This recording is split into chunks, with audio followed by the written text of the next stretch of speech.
ತಕ್ಕಂಥದ್ದಕ್ಕೂ ಮುಂಚೆ ನಮ್ಮ ಕುಲದೇವರ ಒಂದು ಪ್ರಾರ್ಥನೆ ಸಲ್ಲಿಸಿ ಹೋಗ್ತಕ್ಕಂಥದ್ದಕ್ಕೆ ಬಂದಿದ್ದೇನೆ. ಅದು ಹೊರತುಪಡಿಸಿ ಅಂಥ ವಿಶೇಷತೆ ಏನಿಲ್ಲ. ಸಾಧ್ಯವಾದ ಮಟ್ಟಿಗೆ ನನ್ನಿಂದ ನಾಡಿನ ಜನತೆಗೆ, ದೇಶದ ಜನತೆಗೆ ಒಂದು ಉತ್ತಮವಾದ ರೀತಿಯ ಸೇವೆ ಸಲ್ಲಿಸ್ತಕ್ಕಂಥದ್ದಕ್ಕೆ ಶಕ್ತಿಯನ್ನು ಆ ಭಗವಂತ ಕರುಣಿಸ್ಲಿ ಅಂತಕ್ಕಂಥದ್ದಕ್ಕೆ ಕೇಳ್ಕೊಂಡಿದ್ದೆ. ಸಚಿವರಾದ ಮೇಲೆ ಇದೇ ಮೊದಲನೇ ಬಾರಿ ತಾವು ಕೇಂದ್ರ ಸಚಿವರಾದ ಮೇಲೆ ಬಂದಿದ್ದು.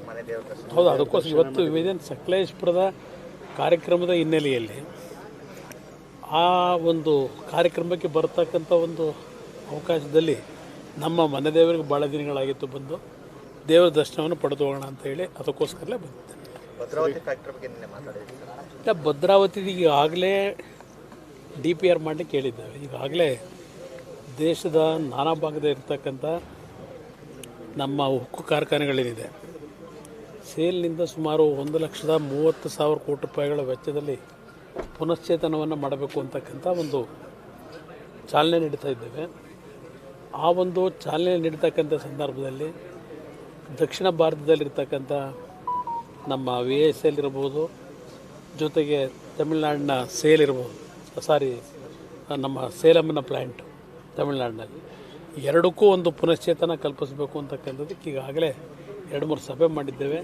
ಆ ನಿಟ್ಟಿನಲ್ಲಿ DPR ಸಹ ತಯಾರಾಗ್ತದೆ. ಸರ್, ರಾಜ್ಯದಲ್ಲಿ ಒಂದಿಷ್ಟು ಬೆಳವಣಿಗೆಗಳಾಗಿದೆ. ಒಬ್ಬರು ಮಾಜಿ ಸಚಿವರನ್ನ ನೋಡಿದ್ದೇನೆ, ಏನೇನು ನಡೀತಾ ಇದೆ ಅಂತಕ್ಕಂಥದ್ದು ಗಮನಿಸಿದ್ದೇನೆ. ಈ ರಾಜ್ಯದಲ್ಲಿ ಈ ಸರ್ಕಾರ ಬಂದ ನಂತರ ಕರ್ನಾಟಕದಲ್ಲಿ ಒಂದು ರೀತಿಯ ಮುಂದಿನ ದಿನಗಳು ಯಾವ ರೀತಿಯಲ್ಲಿ ರಾಜಕಾರಣ ಹೋಗ್ಬೋದು ಅಂತಕ್ಕಂಥದ್ದಕ್ಕೆ ವೇದಿಕೆಯನ್ನು ಸಿದ್ಧ ಮಾಡ್ತಾ ಇದ್ದಾರೆ ಕಾಂಗ್ರೆಸ್ ಸರ್ಕಾರದಲ್ಲಿ. ಒಂದು ದುರಾದೃಷ್ಟ ಅಂದರೆ ಕರ್ನಾಟಕದ ಪೊಲೀಸ್ ಇಲಾಖೆಗೆ ದೇಶದಲ್ಲಿ ಒಂದು ವಿಶೇಷವಾದಂಥ ಗೌರವಿತವಾದಂಥ ಸ್ಥಾನ ಇತ್ತು. ಪೊಲೀಸ್ ಇಲಾಖೆಗೆ ಕರ್ನಾಟಕದ ಪೊಲೀಸು ದೇಶದಲ್ಲೇ ಅತ್ಯಂತ ಉತ್ತಮವಾದಂಥ ಕೆಲಸವನ್ನು ಮಾಡ್ತಕ್ಕಂಥ ಇಲಾಖೆ ಅಂತಕ್ಕಂಥ ಒಂದು ಗೌರವ ಏನಿತ್ತು, ಆ ಗೌರವವನ್ನು ಮಂಡಪ ಮಾಡ್ತಕ್ಕಂಥ ನಿಟ್ಟಿನಲ್ಲಿ ನಾನು ಸಂಪೂರ್ಣವಾಗಿ ಪೊಲೀಸ್ ಇಲಾಖೆಗೆ ದೋಷ ಕೊಡಲ್ಲ. ಇವತ್ತು ಈ ಸರ್ಕಾರದಲ್ಲಿರ್ತಕ್ಕಂಥ ಮಂತ್ರಿಗಳು ಯಾರಿದ್ದಾರೆ, ಕೆಲವು ಆಯ್ದಂಥ ಕೆಲವು ಪೊಲೀಸ್ ಅಧಿಕಾರಿಗಳನ್ನು ಅವರು ಡೈರೆಕ್ಷನ್ಗಳನ್ನು ಕೊಡೋದ್ರ ಮುಖಾಂತರ ಅವರಿಗೆ ಇವತ್ತು ಕಾನೂನು ಬಾಹಿರವಾದಂಥ ರೀತಿಯ ತೀರ್ಮಾನಗಳು ಆಗ್ತಾ ಇದ್ದಾವೆ. ಬೇಕಾದಂಥ ರೀತಿಯ ಕೇಸ್ಗಳನ್ನು ಬುಕ್ ಮಾಡೋದು, ಯಾವ ರೀತಿ ಇವತ್ತು ಅವರ ವಿರೋಧಿಗಳನ್ನು ಸದೆಬಡಿಬೇಕು ಅಂತ ಹೇಳಿ ಈ ರೀತಿಯ ದುರುಪಯೋಗ, ಈ ರೀತಿಯ ಕಾನೂನಿನ ಉಲ್ಲಂಘನೆ ಸರ್ಕಾರದಿಂದ ಆಗ್ತಾ ಇರತಕ್ಕಂಥದ್ದು ನಾವೆಲ್ಲ ಗಮನಿಸ್ತಾ ಇದ್ದೇವೆ. ಆದರೆ ಇವತ್ತು ದೇವಸ್ಥಾನದಲ್ಲಿ ಪೂಜೆ ಮಾಡಿ ಏನು ಬಂದು ನಿಂತಿದ್ದೇನೆ, ಕಾಲುವೆ ಇದೆಲ್ಲದಕ್ಕೂ ಉತ್ತರ ಕೊಡುತ್ತೆ ಅನ್ನೋದು ನನ್ನ ಅಭಿಪ್ರಾಯ.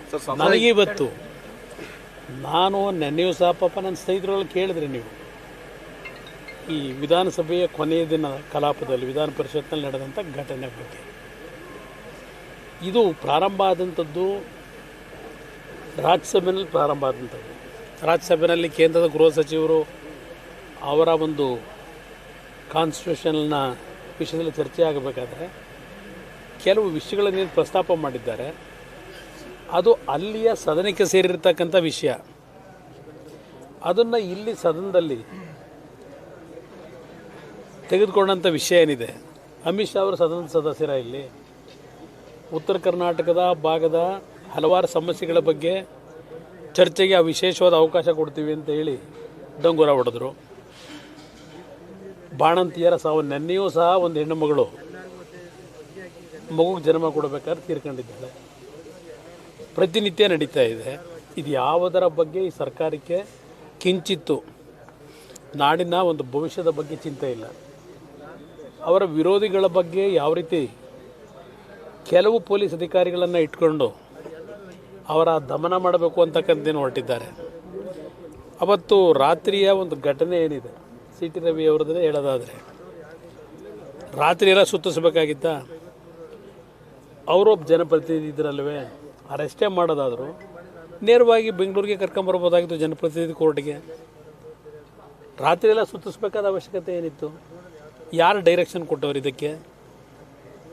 ಇವತ್ತು ನಿಜಕ್ಕೂ ಏನಾದರೂ ನಮ್ಮ BJP ಸ್ನೇಹಿತರಿಗೆ ಹೇಳ್ತೇನೆ, ಇದನ್ನು ನೀವು ಸರಿಯಾದ ರೀತಿ ಕಾನೂನಿನ ವ್ಯಾಪ್ತಿಯೊಳಗೆ ಹೋರಾಟ ಮಾಡಿದ್ರೆ ಆ ಅಧಿಕಾರಿಗಳೆಲ್ಲ ಸಸ್ಪೆಂಡ್ ಆಗ್ತಾರೆ. ಇವಾಗ ಇರ್ತಕ್ಕಂಥ ಒಂದು ಕಾನ್ಸ್ಟಿಟ್ಯೂಷನಲ್ ವ್ಯವಸ್ಥೆ ಒಳಗೆ ಯಾವ ಅಧಿಕಾರಿಗಳು ಸಿ ಟಿ ರವಿಗೆ ಒಂದು ರೀತಿಯ ಮಾನಸಿಕವಾಗಿ ಹಿಂಸೆ ಕೊಡ್ತಕ್ಕಂಥ ಕೆಲಸಕ್ಕೆ ಕೆಲವು ಮಂತ್ರಿಗಳ ನಡವಳಿಕೆಯಿಂದ, ಏಕೆಂದರೆ ಸತೀಶ್ ಜಾರಕಿಹೊಳಿ ಅವರೇ ಒಂದು ಮಾತು ಹೇಳ್ತಾರೆ, ನಾನು ಹೇಳಿದೆ ಪ್ರೊಡ್ಯೂಸ್ ಮಾಡಿ ಅಂತ ಹೇಳಿ ಅಂತ ಹೇಳ್ತಾರೆ. ಇನ್ನೊಬ್ಬರು ಹೇಳ್ತಾರೆ, ಅವ್ರು ಇನ್ನೊಂದು ಕಥೆ ಹೇಳ್ತಾರೆ. ಗೃಹ ಸಚಿವರು ಇದ್ದಾರೆ ಈ ರಾಜ್ಯದಲ್ಲಿ, ಕೇಳಲಿಕ್ಕೆ ಬಯಸ್ತೀನಿ, ಹಲವಾರು ಪ್ರಕರಣಗಳು ಈ ರಾಜ್ಯದಲ್ಲಿ ಕಳೆದ 6-7 ತಿಂಗಳಿಂದ ನಡ್ಕೊಂಬರ್ತಾ ಇರತಕ್ಕಂಥ ರೀತಿ ಏನಿದೆ, ಕರ್ನಾಟಕಕ್ಕೆ ಮುಂದಿನ ದಿನಗಳು ಭಾಳ ಕೆಟ್ಟ ರೀತಿಯ ರಾಜಕೀಯದ ವೈಷಮ್ಯಗಳು ದೇಶಗಳು ಬೆಳೀತಕ್ಕಂಥದ್ದಕ್ಕೆ ಬೀಜ ಏನೋ ಬಿತ್ತನೆ ಮಾಡಿದ್ದಾರೆ ಈ ಕಾಂಗ್ರೆಸ್ ಸರ್ಕಾರದಲ್ಲಿ. ಮುಂದೆನೂ ಸಹ ಇದು ಕೆಟ್ಟ ರೀತಿಯಲ್ಲಿ ಮುಂದುವರಿತಕ್ಕಂಥದ್ರ ಮುಖಾಂತರ ರಾಜ್ಯದ ಒಂದು ಒಳ್ಳೆಯ ಉತ್ತಮವಾದಂಥ ಒಂದು ವ್ಯವಸ್ಥೆಯ ಬಗ್ಗೆ ಇಡೀ ದೇಶದಲ್ಲಿ ಒಂದು ಹೆಸರೇನು ಮಾಡಿದರು ಹಿಂದಿನ ನಮ್ಮ ಪೂರ್ವಿಕರು, ಅದೆಲ್ಲವನ್ನು ಸರ್ವನಾಶ ಮಾಡ್ತಕ್ಕಂಥದ್ದಕ್ಕೆ ಈ ಸರ್ಕಾರ ಹೊರಟಿದೆ. ಕಾಂಗ್ರೆಸ್ ಸಮಾವೇಶ